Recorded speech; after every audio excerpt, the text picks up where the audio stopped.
জীবন থেকে বাদ দিতে জানতে হয়। কাউকে ধরে রাখার মধ্যে সবসময় গৌরব থাকে না।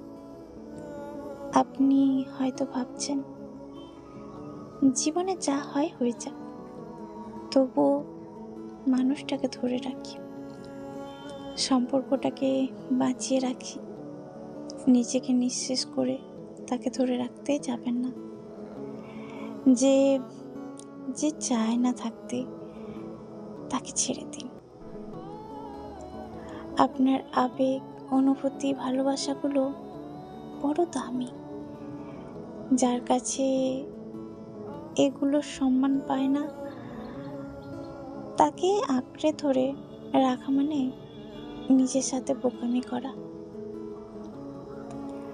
যেটাকে আপনি সম্পর্ক বলে মনে করেন, সেই সম্পর্ক বাঁচানোর আগে ওই সম্পর্কে আপনি বেঁচে আছেন কিনা দেখুন।